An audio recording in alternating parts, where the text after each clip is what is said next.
Hi, I'm Riley. I'm going to be talking about Clay Shirky's Here Comes Everybody. And because this video is being posted on the internet, I know how to make that more exciting. This is the cat. His name is Otter.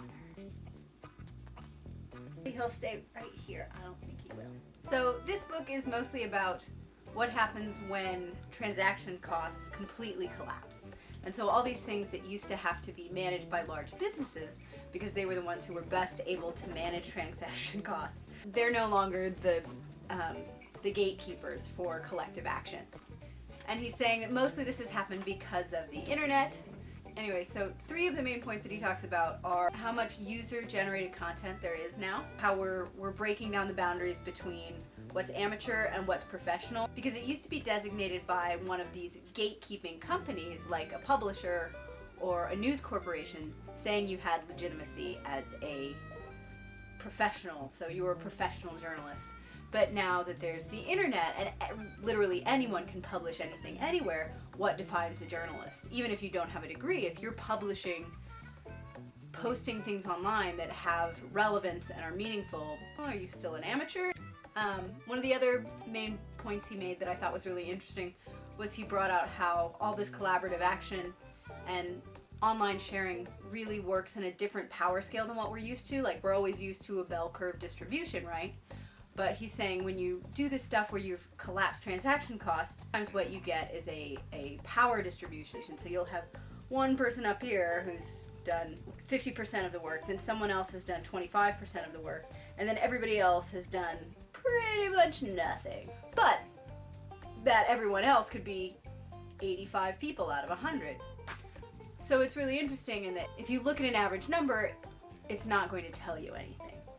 The third point he made that I thought was interesting was the differentiation between we used to have to broadcast information and now it's all interactive information. So we put it out, but people can also respond and interact, and that's really changed the environment. How information is distributed and how it's dealt with.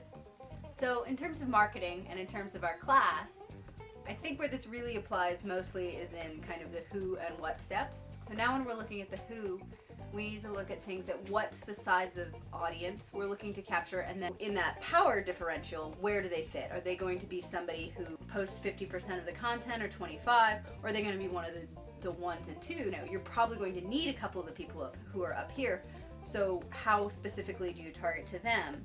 And then also, how do you target to the people who just, want to like something? How this really applies is in terms of choosing what's right for your organization at this point in time. Do you want to be somebody who's broadcasting right now, or do you need to be somebody who's interactive?